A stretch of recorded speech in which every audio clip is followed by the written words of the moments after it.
మహాత్మా గాంధీ గ్రామీణ ఉపాధి హామీ పథకం పేరుతో పాటు దాని ఆత్మను అమలు విధానాన్ని మార్చేలా కేంద్ర ప్రభుత్వం వ్యవహరిస్తోందని తెలంగాణ పంచాయతీరాజ్ గ్రామీణ అభివృద్ధి శాఖ మంత్రి సీతక్క తీవ్ర అసంతృప్తి వ్యక్తం చేశారు.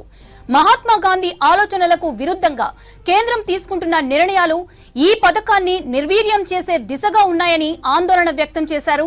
కేంద్ర ప్రభుత్వ విధానం పేదలను రాష్ట్రాలను శిక్షించే విధంగా ఉందన్నారు.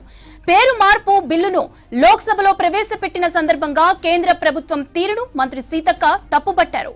గ్రామీణ పేదలకు జీవనోపాధి భద్రత కల్పించటం, వలసలను తగ్గించటం, గ్రామీణ మౌలిక వసతుల అభివృద్ధిని సాధించటం వంటి గొప్ప లక్ష్యాలతో నాటి యూపీఏ ప్రభుత్వం ప్రవేశపెట్టిన పథకాన్ని నిర్వీర్యం చేయాలనే ఉద్దేశంతోనే కేంద్రం ఇటువంటి నిర్ణయాలు తీసుకుంటోందని సీతక్క మండిపడ్డారు.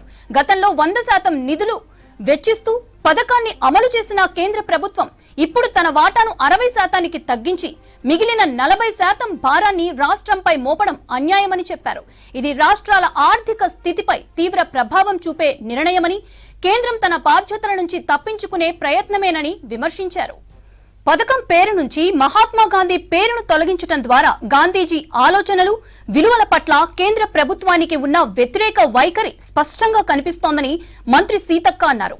మొదటి నుంచే ఈ పథకం నరేంద్ర మోదీ ప్రభుత్వానికి ఇష్టం లేదని, అందుకే దశల వారీగా బలహీనపరిచే కుట్రలకు తెరలేపుతోందని ఆరోపించారు. చట్టం ప్రకారం ప్రతి గ్రామీణ పేద కుటుంబానికి 100 రోజుల ఉపాధి కల్పించాల్సి ఉన్నప్పటికీ కేంద్ర ప్రభుత్వం ఏ సంవత్సరంలోనూ 42 రోజుల కన్నా ఎక్కువ పని దినాలు కల్పించలేదని గుర్తు చేశారు. ఈ పథకానికి ప్రతి ఏడాది నిధుల్లో భారీ కోత విధిస్తూ పేదల ఉపాధి హక్కును కేంద్రం కాలరాస్తోందని మంత్రి సీతక్క మండిపడ్డారు. దీనికి ప్రత్యక్ష ఉదాహరణగా తెలంగాణను పేర్కొంటూ గత ఏడాది రాష్ట్రంలో 12.5 కోట్ల పని దినాలు కల్పించగా ఈ ఏడాది కేవలం 7.5 కోట్ల పని దినాలకే పరిమితం చేశారని చెప్పారు. రాష్ట్రాలకు రాజ్యాంగబద్ధంగా రావాల్సిన న్యాయమైన నిధుల వాటాను కేంద్ర ప్రభుత్వం సెజ్లు, సర్చార్జీల పేరుతో కబళిస్తూ ఫెడరల్ స్ఫూర్తికి విరుద్ధంగా వ్యవహరిస్తోందని మంత్రి సీతక్క ఆరోపించారు.